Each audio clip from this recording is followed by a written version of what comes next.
Depois que me empolguei demais, construí uma réplica do Palácio de Schönbrunn, em Viena, e precisamos de 500 operários para construí-la. Quando o rei da valsa surgiu de repente no palco aos 75 anos, o mundo da música prendeu a respiração.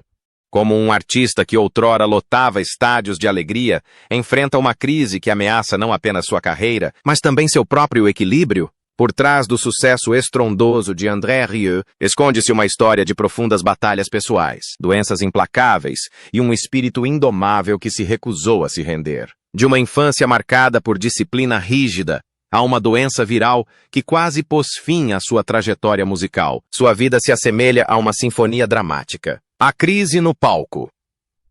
Aos 75 anos, André Rieu, o aclamado rei da valsa, enfrentou um momento que abalou o mundo da música profundamente.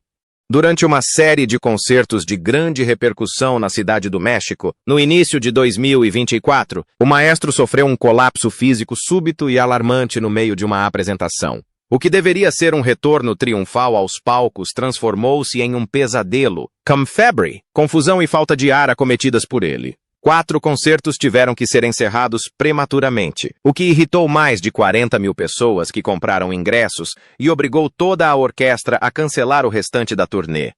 Esse colapso inesperado causou grande preocupação entre seus fãs dedicados e a comunidade da música clássica. Apesar de décadas lotando estádios ao redor do mundo, Rieu de repente se viu vulnerável e instável, lutando para manter a dignidade que sempre definiu sua presença. Nos bastidores, rumores sussurrados circulavam sobre a gravidade de seu estado.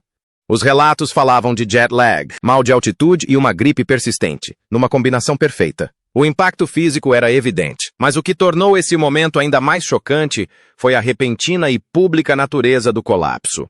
Para um homem que construiu sua carreira em performances impecáveis e turnês incansáveis, isso representou uma dolorosa ruptura em sua imagem cuidadosamente construída.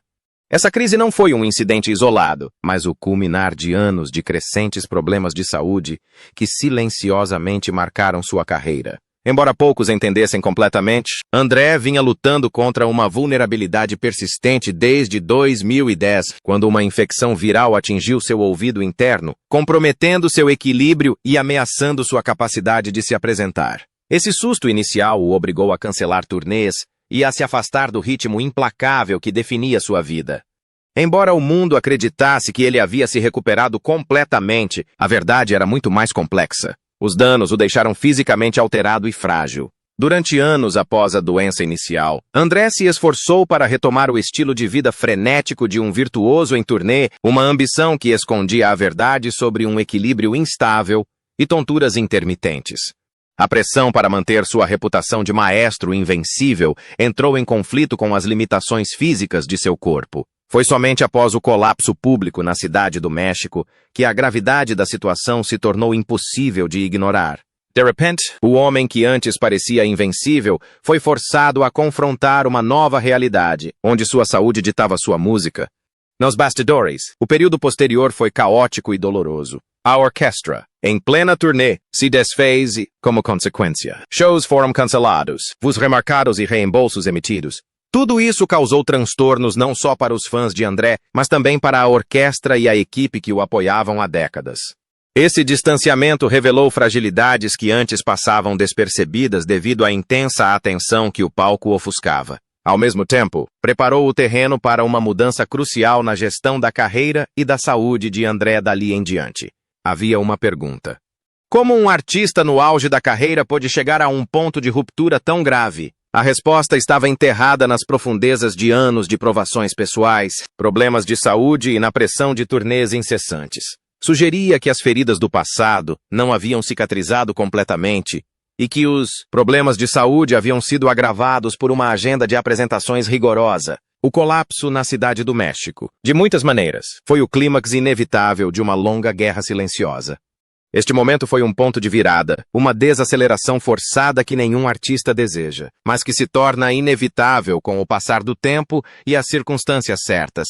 Revelou a fragilidade humana por trás da grandiosidade da obra, ensinando ao mundo que nenhuma fama pode proteger uma pessoa da doença ou do cansaço. Contudo, essa crise também marcou o início de um novo capítulo que exigiria descanso, resistência e o apoio das pessoas mais próximas. O restante da história de André Rieu não pode ser contado sem compreender as bases lançadas em sua juventude, onde as sementes de sua paixão e resiliência germinaram, moldando o homem que mais tarde se tornaria um ícone global. Infância e primeiras influências. A infância de André Rieu foi marcada por disciplina rígida e distanciamento emocional, resultando em uma vida longe de ser acolhedora. Nascido em 1º de outubro de 1949, ele era o terceiro de 6 filhos em uma família onde regras autoritárias imperavam, em grande parte impostas por seu pai, um maestro renomado e temido. Em casa, André descrevia o amor não como calor, mas como um conceito frio e abstrato, raramente demonstrado por meio de afeto ou incentivo. A obsessão de sua mãe com o sucesso acadêmico e a habilidade deixava pouco espaço para a imaginação ou a liberdade criativa, transformando seus impulsos artísticos em fraquezas percebidas. Foi nesse ambiente austero que o jovem André iniciou sua jornada na música. Aos 5 anos de idade, um ponto de virada ocorreu quando uma mentora de violino de 18 anos entrou em sua vida, oferecendo uma alternativa gentil à rigidez que ele conhecia. Diferentemente de seus pais, ela o incentivava a sentir através da música, em vez de simplesmente executá-la, plantando as sementes de uma conexão emocional com seu instrumento. Em sua orientação, ele encontrou a liberdade, um tremor que não era amor nem romance, mas a própria centelha da vida.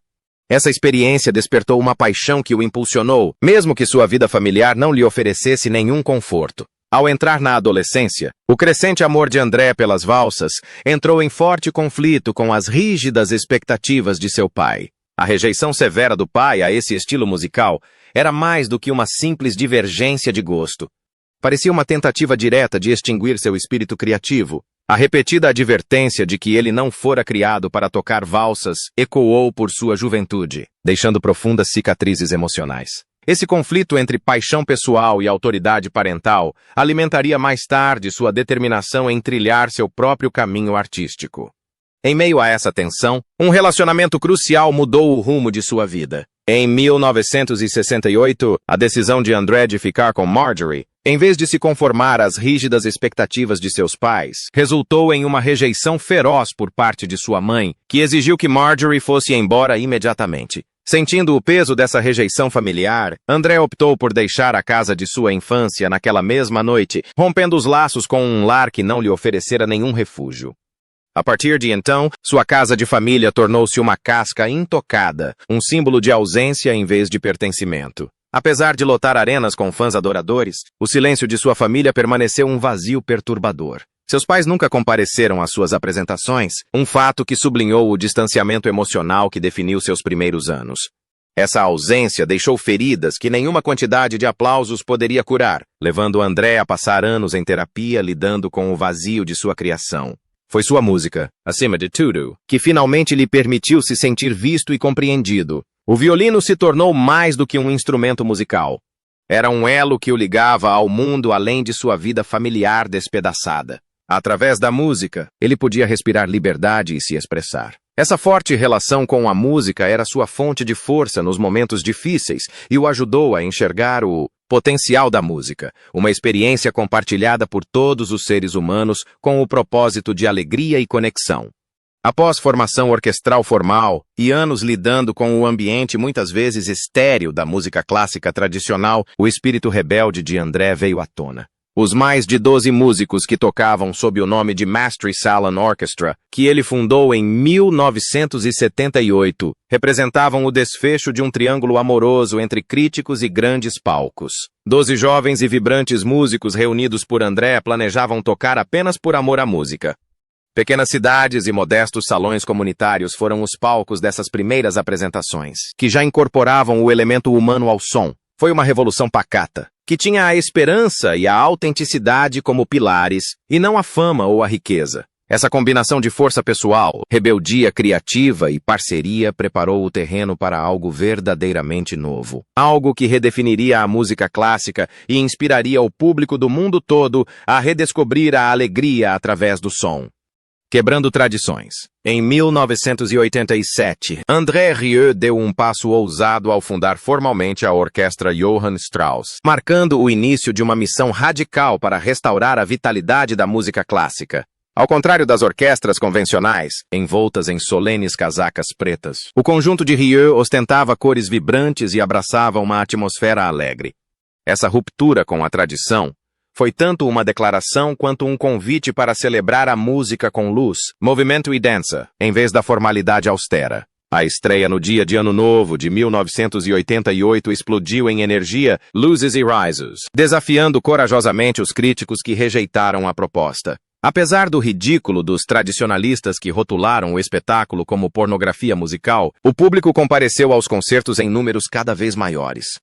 Rieu não estava apenas vendendo ingressos para espetáculos, ele estava dando esperança às pessoas. Um espaço onde famílias podiam dançar e avós podiam chorar, todos unidos pelo poder curativo da música. Sua promessa de evitar o silêncio solene que afasta as pessoas ressoou profundamente, libertando a música clássica de sua reputação de ser distante e inacessível. Esse novo modelo fomentou a conexão emocional e revitalizou o gênero para uma nova geração.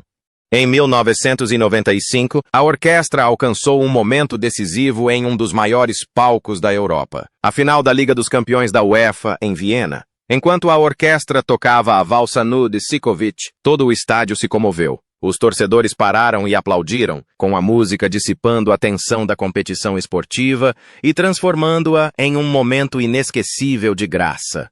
A coincidência do gol do Ajax com a música emocionante criou uma lenda que elevou tanto a orquestra quanto Rieu a novos patamares de popularidade e aclamação.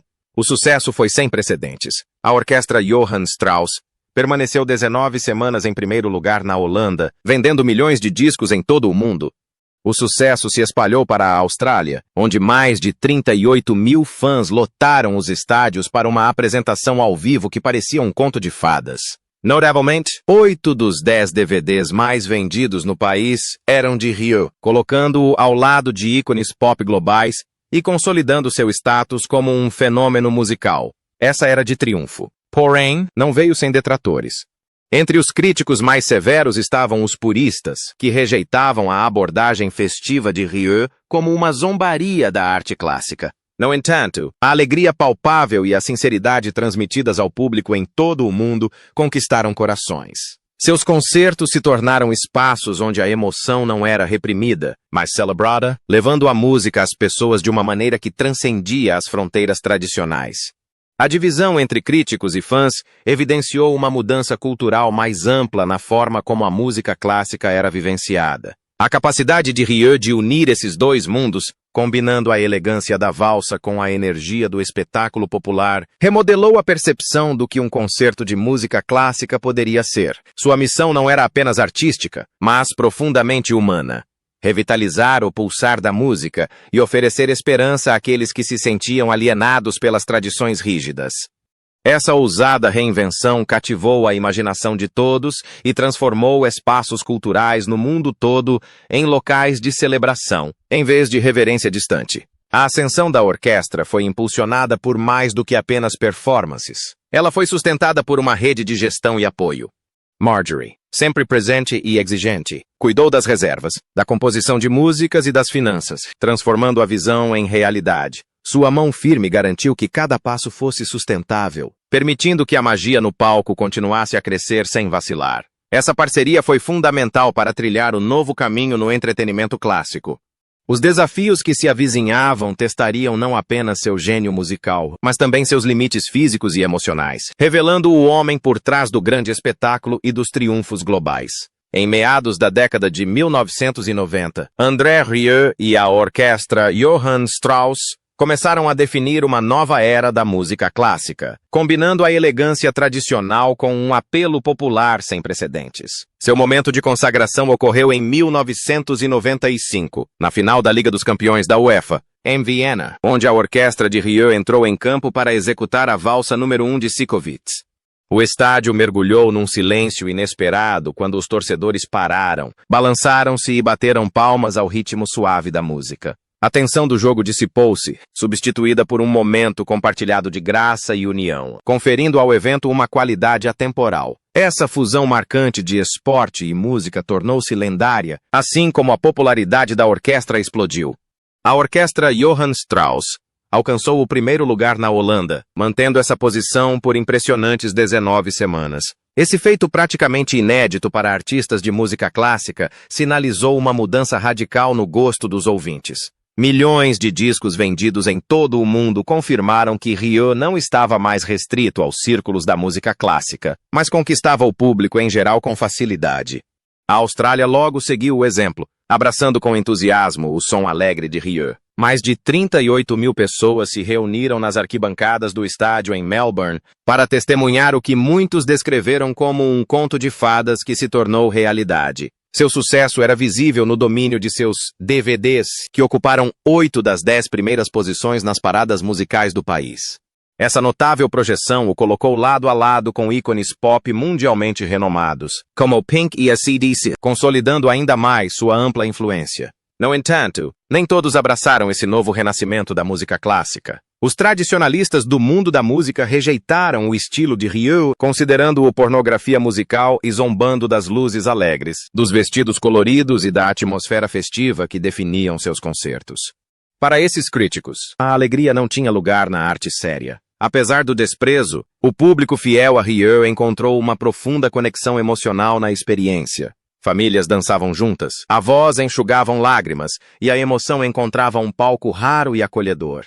A recusa deliberada de Rieu em se conformar com o silêncio solene que prevalecia nos concertos de música clássica foi o pilar de sua obra artística. Ele buscava não apenas agradar o público, mas também curar e fazer com que a música voltasse a ser acessível às pessoas. Uma arte dinâmica e vibrante que pudesse ser vivenciada por todos. A mudança na maneira de pensar sobre a música orquestral atingiu todo o público, porque Rieu estava disposto a trazer as pessoas para dentro da sala de concertos, e não apenas mantê-las à distância.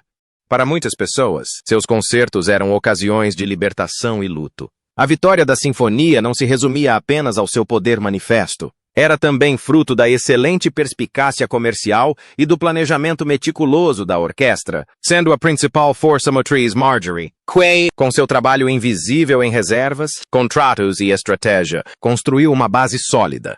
Sua presença constante garantiu a continuidade do conjunto, mesmo quando os holofotes estavam mais voltados para Rieu. Eles vieram para redefinir a música clássica, vivenciando-a e aceitando-a de uma maneira nova e conflituosa. A mesma paixão que impulsionou André logo colidiria com os frágeis limites de sua saúde. Problemas de saúde surgem. Em 2010, no auge de sua fama e com uma agenda de turnês implacável, André Rieu foi surpreendido por uma infecção viral que atacou seu nervo vestibular, a parte delicada do ouvido interno responsável pelo equilíbrio. Para um violinista cuja arte dependia de um equilíbrio perfeito, isso foi devastador. Seu mundo começou a girar descontroladamente. E nada, nem mesmo o chão sob seus pés, parecia estável. Acamado e desorientado, ele se viu diante de um desconhecido aterrorizante, diferente de qualquer outro desafio em sua vida. Os médicos ordenaram repouso imediato, e o homem conhecido por sua energia inesgotável foi forçado a uma parada sem precedentes.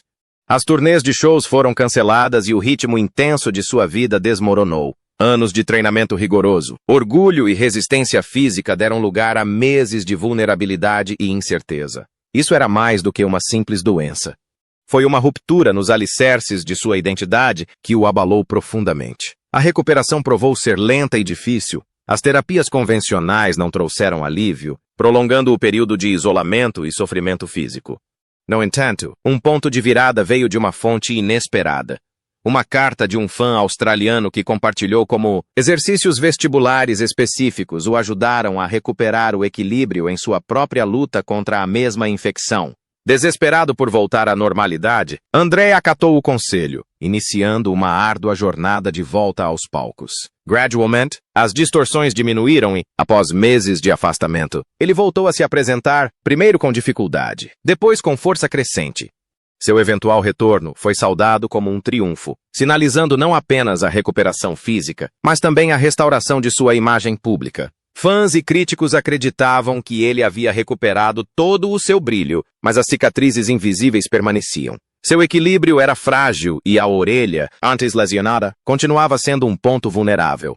A gerência reconheceu que, embora os sintomas estivessem latentes, o risco de recorrência era iminente. Qualquer novo episódio seria perigoso, especialmente durante apresentações ao vivo. Essa preocupação gerou tensão constante na equipe, exigindo uma nova abordagem para suas turnês e para o gerenciamento de sua saúde.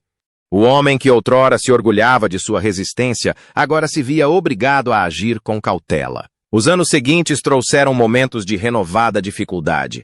Em 2016, uma perda muito pessoal o atingiu. Roar Merckx, trombonista e amigo de longa data, faleceu repentinamente enquanto dormia durante uma turnê europeia. André enfrentou um luto que abalou profundamente sua unida família da orquestra, obrigando-o a cancelar vários concertos em uma reação emocional. O forte laço dentro da orquestra refletia a dor de uma família, e o peso da perda influenciou profundamente a vida emocional e profissional de André. Apesar dos contratempos, Roar manteve a determinação de se apresentar. Mesmo em 2019, enquanto lutava contra uma gripe forte, ele subiu ao palco, sorrindo em meio ao suor e à febre. Fãs atentos perceberam a tensão por trás da aparente tranquilidade.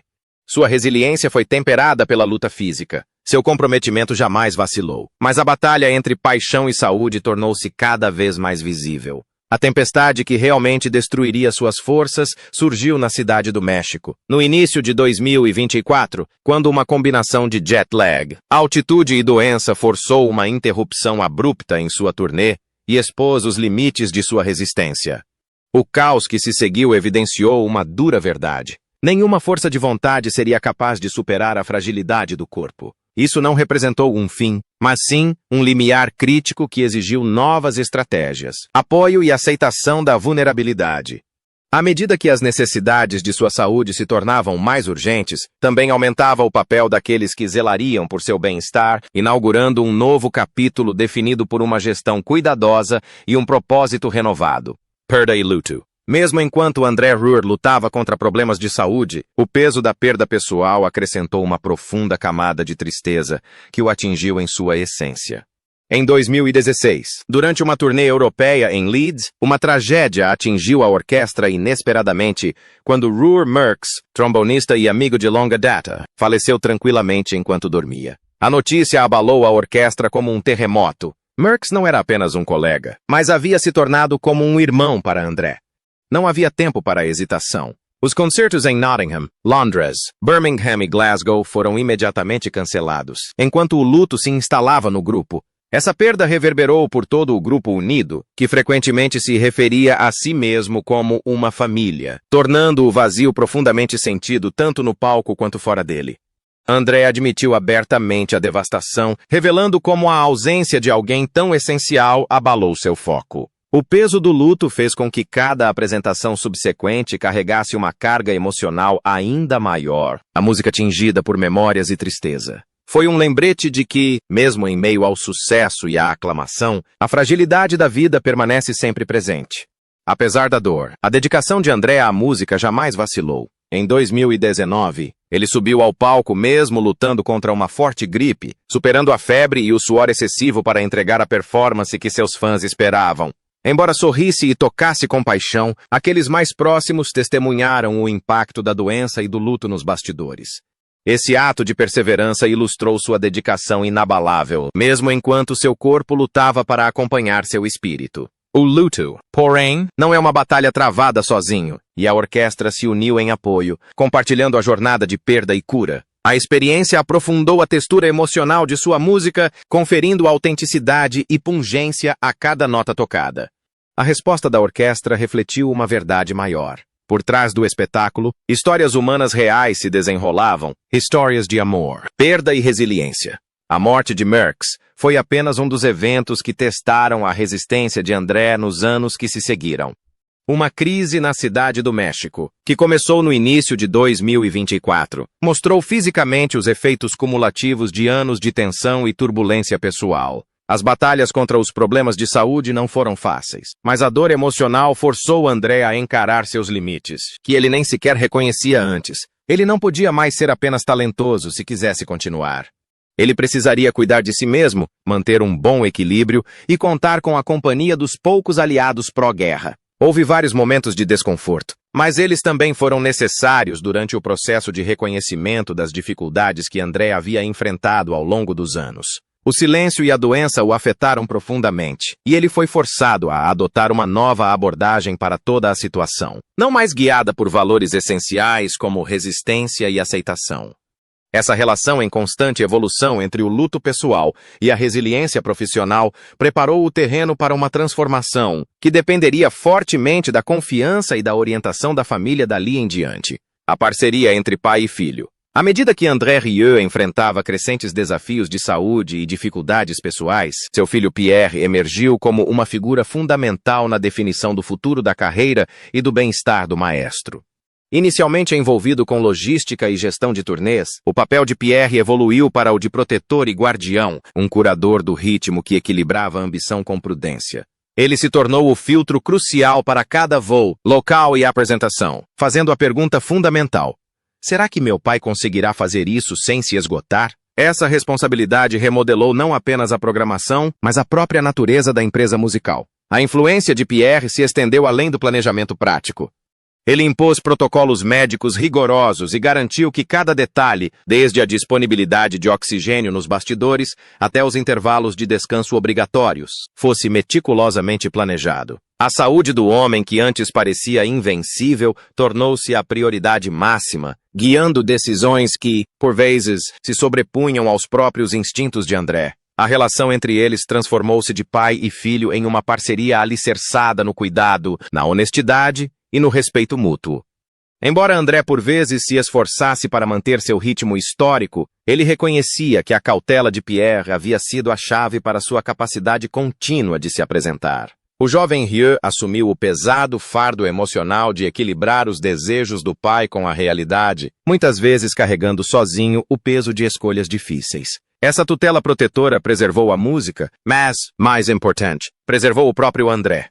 Os fãs começaram a notar mudanças sutis e intencionais no estilo de performance de André, que refletiam sua abordagem em constante transformação em relação à carreira e à saúde. Havia mais momentos de narrativa e interação com o público, intercalados com pausas que diminuíam o ritmo frenético. Isso não era apenas uma estratégia para conservar energia. Foi um convite para que o público se juntasse a ele numa experiência mais íntima e compartilhada. Os concertos transformaram-se em viagens através da emoção e da memória, ressoando com autenticidade. A presença de Pierre nos bastidores tornou-se uma constante reconfortante, visível pela primeira vez em décadas durante os espetáculos ao vivo.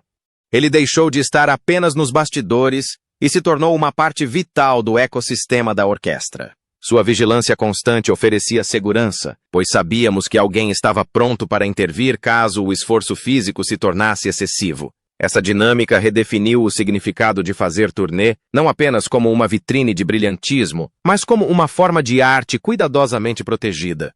Além disso, o papel crescente de Pierre incluía renegociar acordos comerciais, insistir em ensaios mais longos e exigir suporte médico aprimorado em todos os locais, independentemente da localização. Sua gestão prudente diminuiu o ritmo sem sufocar a criatividade, criando um futuro sustentável para a orquestra Johann Strauss. Ele garantiu que cada nota fosse conquistada, não à custa da saúde de seu pai, mas por meio de uma administração sábia. Essa parceria entre pai e filho reformulou as expectativas em relação ao envelhecimento e a performance no exigente mundo da música ao vivo. Ela destacou a importância não apenas do talento individual, mas também de uma comunidade que protege e nutre seus artistas. Reinvenção e legado com o passar dos anos. André Rieu se deparou com uma nova realidade moldada por limitações físicas e prioridades em constante evolução.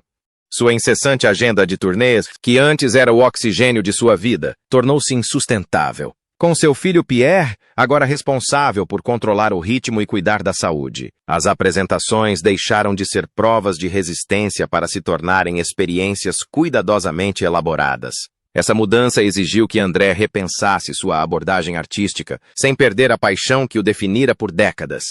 O público acolheu essas mudanças sutis, sem perceber que estava testemunhando não uma retirada, mas uma preservação estratégica. Longe das luzes cintilantes do palco, André encontrou renovado conforto em ensaios particulares mais perto de casa. Em vez de longas sessões com a orquestra completa, ele praticava nos espaços tranquilos de sua casa do século XV e em suas ruas de pedra.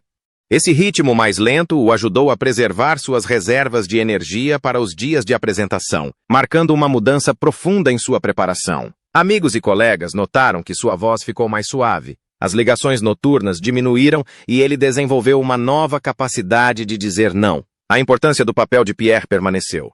Como um metrônomo marcando o ritmo, ele implementava as regras com mais ou menos rigor. Hidratação. Nada de bis e intervalos. A combinação de disciplina e amor fez com que os fãs se apegassem à magia e à proteção de André.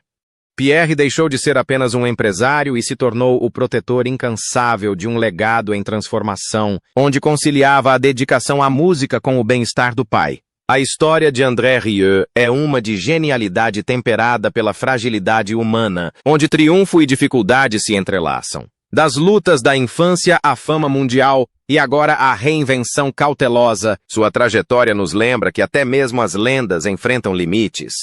Se você achou esta análise aprofundada esclarecedora, curta e inscreva-se para mais histórias sobre os bastidores da música.